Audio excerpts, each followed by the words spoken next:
En la ciudad de Veracruz se encuentra Parque Reino Mágico, un espacio recreativo que abrió sus puertas al público en noviembre de 1988 y que se ha convertido en un lugar de leyendas, acontecimientos paranormales y accidentes. Este parque de diversiones fue construido donde antes estaba el Panteón General, en la avenida Salvador Díaz Mirón, esquina con la calzada de la Armada de México. Para edificar Reino Mágico, las familias tuvieron que sacar los restos de sus fieles difuntos y trasladarlos a otro cementerio. Sin embargo, no todos los restos fueron exhumados. En algunas partes del parque, todavía se pueden encontrar lápidas con nombre y fecha de los fallecidos. Las leyendas en torno a este lugar han alcanzado la fama nacional, como la de la estatua de Blancanieves con sus 7 enanos, que se exhibía a un lado de su castillo, en la sección del Reino de la Fantasía. Fue alrededor del 2012, cuando un par de sujetos que entraron por la noche a las instalaciones, grabaron el momento en el que presuntamente los ojos de la estatua de Blancanieves parpadearon. El video se hizo viral en los medios de comunicación y redes sociales, donde se cuestionó si estaba editado o si era real. Pero este no fue el único susto que dio la estatua. Los extrabajadores del parque también comparten su testimonio de estas experiencias paranormales. Ricardo Cañas, cronista de la ciudad de Veracruz, relató la historia de otro trabajador que tuvo que ser hospitalizado después de que escuchó hablar a la estatua de Blancanieves de Reino Mágico. El trabajador municipal dio su recorrido para revisar que no se quedara nadie dentro del parque antes de cerrar. Al escuchar un murmullo, preguntó en voz alta ¿dónde estás? Que ya vamos a cerrar el parque, y obtuvo de respuesta, ¿cómo que dónde estamos? ¿Que no nos ves que aquí estamos? Y es cuando voltea y le habla Blancanieves. Ese día a ese señor lo ingresaron al Hospital General, con una fiebre altísima y falleció como a los 4 días. Algunas personas acuden con la intención de ver en vivo la estatua de Blancanieves, pero esta dejó de ser exhibida. Aún se encuentra dentro de Reino Mágico, apartada de los visitantes y con daños estructurales. Desde sus orígenes, Reino Mágico comenzó a marcarse por accidentes que cobraron la vida de algunos visitantes. En los años 90, un estudiante de secundaria murió en uno de los juegos mecánicos de una feria instalada en el estacionamiento del parque. Al interior de Reino Mágico, en la zona norte de la construcción, se encontraba un área de diversiones acuáticas con una gran alberca y toboganes que ahora se encuentran inhabilitados, pues se han deteriorado con el paso del tiempo. Las leyendas de los veracruzanos cuentan que en esta área les jalaban los pies en la alberca y que un niño desapareció luego de meterse a nadar. Muchos habitantes de la ciudad de Veracruz atribuyen estos accidentes a que el Parque Reino Mágico anteriormente fue un panteón.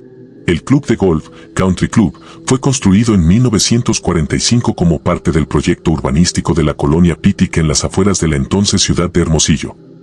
Al centro del mismo se le construyó una casa club con restaurante, salas, bar y un casino social, que era el sitio preferido de los jóvenes, pues allí se hacían bailes donde los muchachos podían encontrar a la mujer de sus sueños y las muchachas conseguir al amor de su vida para casarse. La leyenda habla de un baile que se iba a realizar en Hermosillo. Todos los jóvenes estaban muy entusiasmados por asistir, sobre todo las muchachas quienes se arreglaban de una forma muy especial.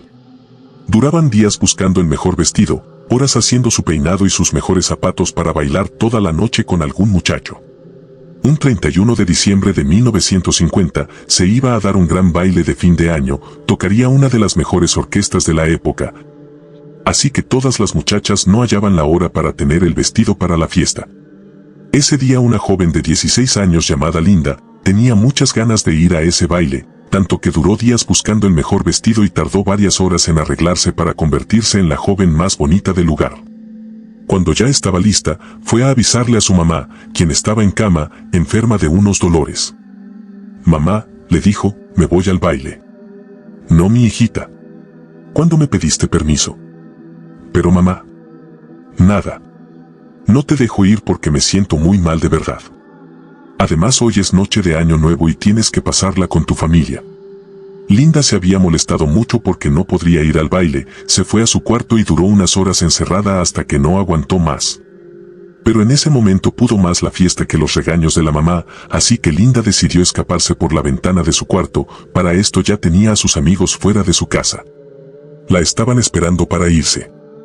«Al fin que no necesito de su consentimiento para divertirme», se dijo. Cuando la muchacha y sus amigos llegaron al casino, todos voltearon a verla. Era la joven más hermosa de la noche. Le llovieron proposiciones para bailar, pero Linda no aceptó. Linda se convirtió en la joven más bonita de toda la noche. Tenía varias propuestas para bailar, pero ella no las aceptaba ya que estaba esperando al hombre más guapo, caballeroso y con un gran aroma. De pronto entre la multitud salió un guapo muchacho de cabello negro, ojos enormes, vestido elegantemente. Nadie conocía al joven apuesto, todos se preguntaban quién era. El joven invitó a bailar a Linda, ella aceptó rápidamente y dijo que era a quien ella estaba esperando. Se fueron al centro de la pista para bailar toda la noche. El apuesto caballero la invitó a bailar, cuando comenzaron a elevarse. A la medianoche mientras bailaban Linda sentía mucho calor, sentía que algo la quemaba en su espalda, volteó a ver y miró una mancha en su vestido. Así que decidió ir al baño a quitarse esa mancha, pero al llegar y verse bien el vestido aquella mancha no era una mancha, tenía pintada la mano de aquel apuesto y caballeroso hombre estaba marcada en su vestido. Ella pensó que era una simple mancha de su mano, así volvió a la pista de baile y terminó de bailar con aquel hombre. Después hubo un fuerte olor a azufre, comenzó a aumentar la temperatura. Todas las personas que estaban presentes en el baile miraron hacia el centro de la pista. Para encontrarse ante los ojos de todos una pata de gallo y otra de cabra que le salían al joven del pantalón. Linda se desmayó de la impresión. Comenzó a salir mucho humo y desapareció el joven. Cuando la pareja bailaba suspendida en el aire, el lugar comenzó a oler a azufre. Por todos lados empezó a surgir fuego y todos los presentes tuvieron que escapar del lugar como pudieron, y el casino quedó en llamas hasta que solo quedaron las paredes. No se supo qué pasó con Linda, mucho menos quién era ese misterioso hombre. Muchos dicen que fue internada tras una crisis nerviosa, otros que está con el demonio. Después de lo que sucedió ese día el casino cerró sus puertas, ya no se volvió a realizar ningún evento. Del guapo extraño no se volvió a saber y de Linda, unos dicen que murió, otros dicen que se convirtió en bruja para estar en contacto con el que fue su pareja de baile en el casino. El 31 de julio de 2015, en la colonia Narvarte de la Ciudad de México, la policía encontró un departamento con una escena de horror. 5 personas habían sido brutalmente asesinadas, el fotoperiodista Rubén Espinosa, la activista Nadia Vera y 3 mujeres más. Lo que parecía un crimen común pronto se convirtió en uno de los misterios más inquietantes de la ciudad. Todos los cuerpos presentaban signos de tortura y violencia extrema. La investigación oficial apuntó a un robo, pero nada cuadraba. ¿Por qué alguien con tanta precisión y crueldad mataría a 5 personas solo por objetos? Antes de morir, Nadia Vera había denunciado amenazas por su activismo político. Rubén Espinosa también había señalado hostigamientos debido a su trabajo periodístico. Ambos sabían que estaban en peligro. Y ambos terminaron muertos en el mismo lugar. El gobierno aseguró que los responsables fueron 3 delincuentes comunes. Pero los expedientes tenían lagunas enormes, cámaras de seguridad misteriosamente apagadas, contradicciones en los tiempos, pruebas perdidas. Familiares y activistas insisten en que no fue un crimen común, sino una ejecución planeada para silenciar voces incómodas. El caso sigue sin resolverse del todo. La versión oficial nunca convenció a nadie, y el eco de esas muertes aún pesa sobre la Narvarte. Hoy, ese departamento permanece vacío, y los vecinos aseguran que en las madrugadas se escuchan golpes, gritos ahogados y pasos en los pasillos, como si el horror de esa noche jamás hubiese terminado. Leyenda de la Isla de las Muñecas. La leyenda cuenta que don Julián era el vigilante de esa isla, que en aquellos tiempos no había más que una isla de entrada a algunas de las chinampas de Xochimilco. Encontró el cuerpo de una niña en la orilla de la isla, por lo que trató de ayudarla en lo más que pudiera. Sin embargo, las razones por las que la niña fueron mayores y extrañas, por lo que no fue posible salvar su vida. Tras no poder salvarla, se dice que el alma atormentada y llena de venganza rondaba por la isla y las chinampas, por lo que don Julián creyó que al colocarle una muñeca cerca de donde rondaba, podría hacer que la niña tuviera una ofrenda y permaneciera en paz, pero no fue el caso. El rencor que guardaba el alma era mucho mayor, por lo que al colgar más muñecas buscaba protegerse.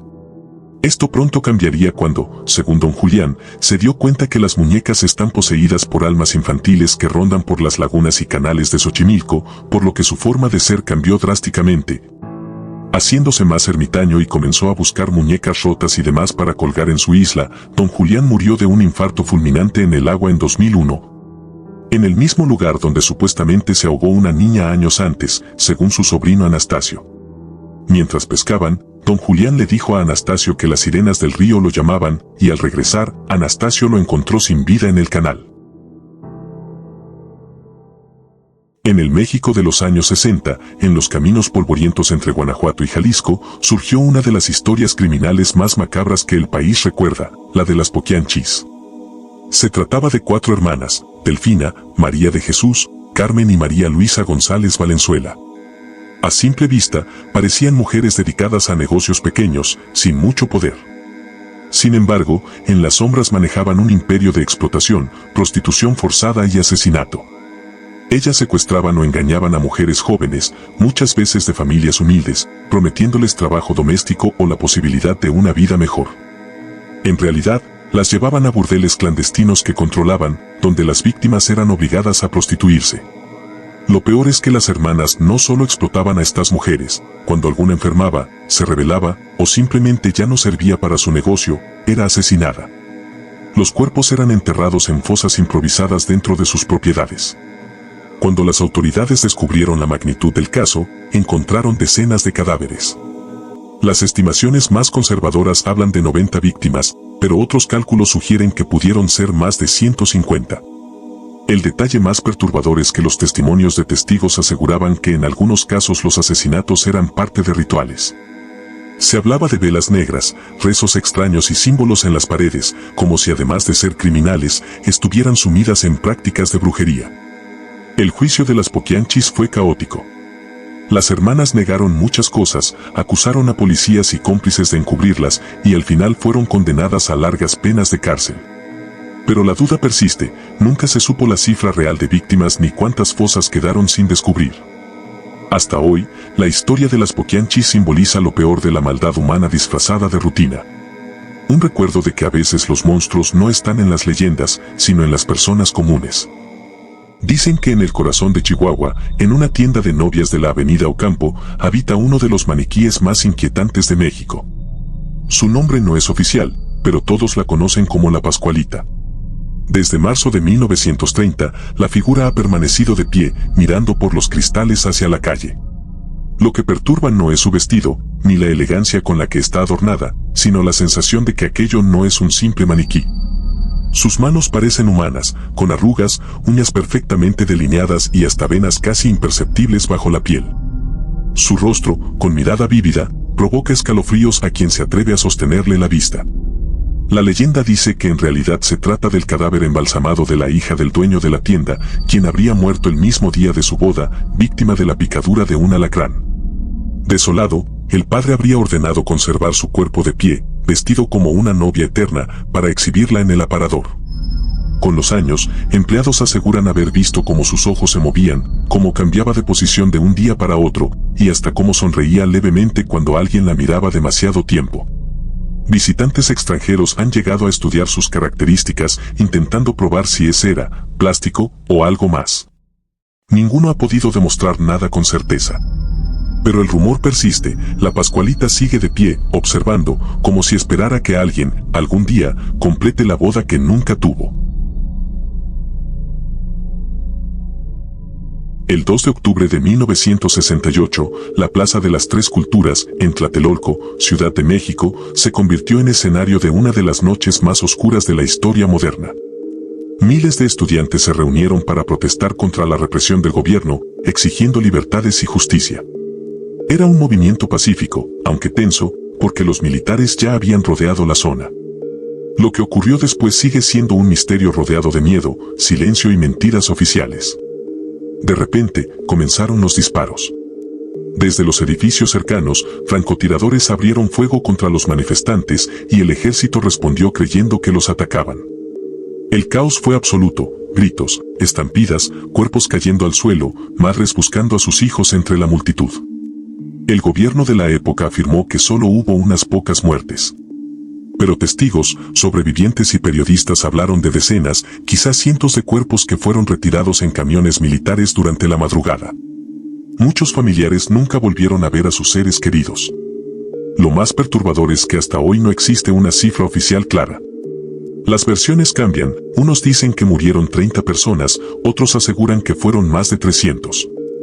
Los archivos militares permanecieron cerrados durante décadas y cuando algunos se hicieron públicos, estaban incompletos, censurados o con páginas arrancadas. La masacre de Tlatelolco es un misterio sin resolver porque no se trata solo de un crimen, sino de un encubrimiento monumental. Lo que pasó esa noche se esconde tras capas de silencio, miedo y complicidad. Y en el eco de esas balas, todavía resuena una verdad incómoda: nunca se sabrá cuántos murieron realmente ni quién ordenó disparar primero. Callejón del Diablo. Esta calle se ubica en la colonia Insurgentes Mixcoac, Alcaldía Benito Juárez, y se trata de un espacio no muy concurrido entre las personas. Una de las diferentes historias que se ha generado al respecto es sobre que se aparece un demonio que deambula por este lugar y también se llegan a escuchar sonidos raros. Satanás aparece en forma de sombra detrás de un árbol. También se cuenta que ahí se llevan a cabo rituales malignos en los que los objetos ofrecidos no duran mucho tiempo en estar presentes y desaparecen. Las historias urbanas que relatan los pobladores de Mixcoac es que el diablo se lleva el alma de quienes lo llegan a desafiar. Este punto de la alcaldía Benito Juárez era un callejón reducido y con mucha vegetación, pero cambió su aspecto y hoy se nota desolado y con un aspecto terrorífico, aún más por las noches. La leyenda de que se aparece Belcebú inició por un joven que pactó con él y le fue otorgada una maldición, por lo que el diablo se quedó con su alma. Han sido muchas personas que se han encontrado con el diablo, según los relatos de las personas que habitan en Mixcoac. La historia de terror que se ha relatado en una de las calles del centro histórico de la capital es sobre un multihomicidio que ocurrió en la calle Donceles 98. El crimen data de finales de 1700, donde un comerciante que iba en ascenso en sus negocios, de nombre Joaquín Dongo, fue una de las personas que perdió la vida al ser apuñalado. De acuerdo con el libro La vida en México, de Madame Calderón de la Barca, este suceso ocurrió de la siguiente manera: una noche, los asesinos, sabedores de que Dongo estaba ausente, remedaron los toques que solía dar el cochero para que les abrieran las puertas. Así se colaron los ladrones en la casa. Fue su primera víctima el portero. Le derribaron en tierra y acabaron con él a puñaladas. Le siguió en turno un indio, después la cocinera y así sucesivamente hasta que 11 personas estuvieron tendidas en el suelo revolcadas en sangre, se lee en la obra. Hoy, el inmueble es un lugar asediado por las sombras y los malos recuerdos. Aunque la casona original fue demolida y suplantada por el edificio que ahora vemos, totalmente funcional y modernista sin el más mínimo interés estético, el predio sigue siendo un sitio temido por su enigma paranormal. Recordado por ser la geografía de un asesinato que causó revuelo en su época, pero, sobre todo, visto con recelo porque las creencias populares lo identificaron como un punto de la ciudad en donde la maldad que no puede ser vista ejerció sus poderes. Cuenta la leyenda que un grupo de adolescentes acudió a las faldas del Cerro de la Silla de excursión. 2 chicas se separaron del grupo y terminaron siendo violadas y asesinadas en extrañas circunstancias. A partir de ese día, varios automovilistas aseguran ver en esa curva cercana al Parque La Pastora a las 2 muchachas, penando de madrugada. El Parque Fundidora es, tal vez, el lugar más cargado de energías extrañas. Los investigadores de lo paranormal lo achacan a la gran cantidad de personas que murieron durante los casi 100 años que duró activa la Fundidora de Fierro y Acero de Monterrey. Entre las historias que más se han escuchado al respecto está el avistamiento de personas vestidas con la ropa que solían usar los trabajadores de la antigua fundidora: casco, zapato industrial y pantalón y yompa de mezclilla, caminando de madrugada. De igual forma, trabajadores del lugar mencionan haber visto fantasmas de niños en el área de la escuela Adolfo Prieto, así como sombras y gritos en la nave Luis y en las áreas de museo. El Parque Alamey es un sitio que durante mucho tiempo fue considerado como maldito, debido a un estrujante asesinato de una joven mujer. Tras el crimen, en el lugar se percibía un ambiente negativo y se escuchaban gritos, lamentos y se veían sombras. Incluso algunas personas aseguran haber captado en fotografías el fantasma de la joven asesinada. Durante mucho tiempo el parque estuvo abandonado, hasta que ahí se construyeron las instalaciones de la policía de Monterrey. La noche se cierne sobre Acapulco. El mar golpea las rocas con una cadencia hipnótica, y en medio de esa sinfonía oscura se levanta una construcción que ya no brilla como antes. Una mansión olvidada, levantada sobre un secreto, el secreto de Cantinflas. Dicen que todo comenzó con un cuarzo azul, entregado como un amuleto. Una piedra que, según los murmullos, tenía el poder de abrir un puente hacia lo imposible. Desde entonces, el actor no volvió a mirar el océano de la misma forma. Y fue entonces cuando ordenó levantar su casa, un santuario cubierto de mosaicos, esculturas y símbolos marinos que parecían un llamado a criaturas que nunca pertenecieron al mundo humano. Los pasillos se adornaban con relieves de sirenas, miradas congeladas en piedra que parecían seguirte con ojos vacíos. Una piscina conectada al mar a través de túneles subterráneos, como si no se tratara de una alberca común, sino de una puerta de entrada. Los rumores crecieron. Vecinos aseguraban escuchar, en las madrugadas, cantos lejanos que se confundían con el oleaje. Y a veces, chapoteos en la alberca vacía, como si algo invisible se arrastrara en busca de salida. Una noche de 1965, Cantinflas volvió alterado. Nadie supo lo que vio, pero sus palabras quedaron grabadas en la memoria de su chofer. Hoy finalmente las vi. Nunca explicó más. Hoy, la mansión yace en ruinas. Los mosaicos están rotos, las esculturas cubiertas de musgo y óxido, y los túneles sellados.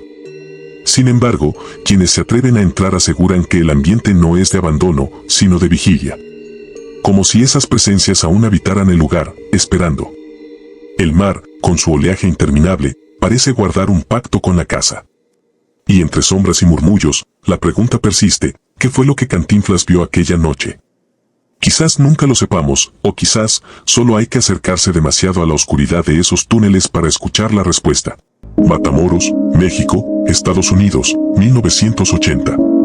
Adolfo Constanzo era un narcotraficante, pero también un brujo satánico. Dirigía un culto conocido como los narcosatánicos, que combinaba magia negra, santería y rituales con sacrificios humanos. Creía que ofrecer sangre al diablo lo hacía invisible ante la policía. Entre sus víctimas estuvo Mark Kilroy, un estudiante universitario estadounidense que fue secuestrado, torturado y asesinado ritualmente en un rancho cerca de la frontera. Lo encerraron en una jaula, lo desmembraron y usaron su cerebro en un nanga, un caldero mágico. Cuando la policía descubrió el rancho, hallaron restos humanos, altares sangrientos, fetiches con huesos y animales muertos. Durante años, Constanzo evadió a la justicia y fue protegido por muchos. Al verse acorralado, ordenó que uno de sus seguidores le disparara en la cabeza para no ser capturado. Hasta hoy, se cree que su culto sigue operando en secreto.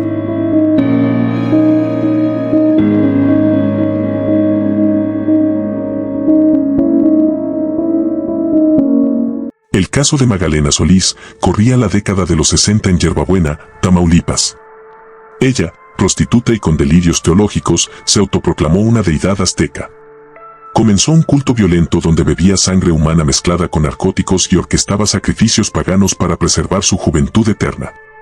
La brutalidad no se detuvo, asesinatos, desmembramientos y horror ritual, hasta que la policía intervino. Magdalena fue condenada y enviada a prisión, aunque su leyenda perdura en el espectro de lo oculto. Julio de este 2025, Saltillo. Una tarde de cielo nublado que ocultaba presagios. En el silencio agitado de la ciudad, comenzó a correr un murmullo inquietante, hasta que un sacerdote, con voz quebrada, lo transformó en advertencia. El padre Vicente Eliamar Vega Carrales, exorcista y responsable de la Pastoral de la Vida, se presentó ante su comunidad con un mensaje que ningún corazón estaba listo para escuchar. En Saltillo operaba una secta de santería que practicaba sacrificios animales como parte de sus rituales oscuros. No era solo sincretismo afrocubano, lo describió como un culto muy grave, donde los espíritus ancestrales eran invocados bajo símbolos que parecían desafiar el refugio de los santos. Decía que había atendido al menos 2 casos directos. Personas que llegaron a su puerta envueltas en desesperación, con el alma partida, cargando en su conciencia algo que les decía, lo que hice no estaba bien. Más que ofrendas, los rituales pedían vidas. Las redes sociales se habían convertido en escaparate y trampa, rituales, amarres, protecciones, muchos los tomaban por moda, sin imaginar que eran como un revólver cargado en manos de un niño. Algunos perdieron hasta $500,000 en promesas vacías de poder y alivio. Y luego llegó la tragedia. En el cañón de San Lorenzo, un hombre de 41 años fue hallado sin vida, acompañado por una libreta con símbolos satánicos, cigarrillos dispersos y un libro de confesiones. En el Panteón Santiago, otro cuerpo apareció junto a una carta dirigida a la Santa Muerte, pidiendo reunión con un ser querido, suplicando protección. El sacerdote lo describió como escenas tan trágicas que solo podían nacer del vacío del alma humana. En la colonia Los Portales, Ciudad de México, en 1971, vivía María Trinidad Ramírez Poblano, conocida como la tamalera de los Portales. Cada mañana, su puesto frente a la panadería La Tapatía parecía el sueño de muchas familias, delicias humectas que distribuían esperanza entre tortillas y charlas matinales. Pero esa fachada guardaba un secreto brutal. Cansada de años de maltrato por parte de su esposo, un peluquero que vivía con ella y sus hijos, María Trinidad decidió responder con un acto irreparable. Un día, en medio del sueño, lo atacó con un bate y acabó con su vida. Luego, lo descuartizó, movida por el hambre, el miedo y la venganza, guardó la carne para convertirla en tamales. Al siguiente día, su modo de vida continuó como si nada. Se dice que, sin imaginarlo, algunos de esos tamales fueron comprados por vecinos, quienes jamás supieron que tragaban carne humana. Las autoridades la capturaron tras hallar el cuerpo de su esposo en un costal, sin piernas y con un hedor tan intenso que alertó a todos. María Trinidad, fría, confesó el crimen. Dijo que actuó sola, rechazando involucrar a sus hijos, y fue condenada a 40 años de prisión, aunque salió tras solo 20. En octubre de 2007, en la Ciudad de México, fue arrestado José Luis Calva Cepeda, conocido por algunos medios como el poeta caníbal por sus obsesiones literarias y su macabra acción. Lo que hizo superó incluso lo inimaginable. En su departamento, la policía encontró restos de su novia, Alejandra Galeana Garavito, mutilados y almacenados por partes, el tronco en un armario, otros trozos en el refrigerador y, lo más aterrador, carne cocida en una sartén. Allí, incluso había cubiertos usados, un plato con limón, señales de que lo había consumido. Además, en su mesa estaba un libro abierto titulado Instintos. Caníbales o 12 días y la portada mostraba a Anthony Hopkins como Aníbal Lecter. Ese libro, esa imagen de Lecter, parecía no solo inspiración, sino ritual. Según la fiscalía, todo lo hallado apuntaba a un acto premeditado y horriblemente consciente de antropofagia, lejos de una explosión irracional. Calva se quitó la vida en su celda en diciembre de 2007, ahorcándose antes de que su caso llegara a juicio. En las entrañas de Ecatepec, donde las sombras se entrelazan con el concreto, una pareja tejía una red de horror. Juan Carlos Hernández y Patricia Martínez, conocidos como los monstruos de Ecatepec, se deslizaban entre la multitud ocultando sus oscuros secretos. Durante años, su hogar en la calle Playa Tijuana fue escenario de atrocidades indescriptibles. Engañaban a mujeres vulnerables, las atraían con promesas falsas y, una vez bajo su techo, las sometían a una muerte cruel y despiadada. Las víctimas eran desmembradas, sus cuerpos despojados de su humanidad. Algunos restos eran cocinados y consumidos por los propios asesinos, mientras que otros eran ofrecidos como ofrendas a la Santa Muerte. La pareja no solo asesinaba, despojaban a sus víctimas de su dignidad, vendían sus huesos y conservaban órganos en frascos como si fueran trofeos de una caza macabra. En octubre de 2018, la verdad salió a la luz. Fueron detenidos mientras transportaban restos humanos en un carrito de bebé. La sociedad, atónita, descubrió la magnitud de sus crímenes. Juan Carlos Hernández, en su declaración, afirmó haber matado al menos a 20 mujeres. Patricia Martínez, aunque con un coeficiente intelectual limitado, participaba activamente en los crímenes. Ambos fueron condenados a más de 300 años de prisión. Sin embargo, su historia no termina aquí. El eco de sus actos resuena en las calles de Ecatepec, recordándonos que el mal puede esconderse en los lugares más insospechados. Aún siendo difícil de creer, en la misma calle donde vivían los monstruos de Ecatepec, un sujeto tenía secuestrada a su hija de 11 años, habría abusado de ella. Crescencio N., de 70 años de edad, fue detenido en una vecindad de Ecatepec por abusar y privar de la libertad a su hija de 11 años, según los primeros reportes. Erika Janet N., de 36 años, madre de la menor, pidió ayuda a la policía, ya que su hija se encontraba al interior del domicilio en contra de su voluntad. Elementos de la Secretaría de Seguridad, SS, y policías municipales se presentaron en la vecindad marcada con el número 28 en calle Playa Tijuana, Colonia Jardines de Morelos. Ahí rescataron a la niña y detuvieron al presunto agresor, su propio padre. La zona es conocida y recordada por los lamentables hechos que ocurrieron en el número 530 de la misma calle, donde vivió la pareja de asesinos seriales que sería conocida por el mundo como los monstruos de Ecatepec.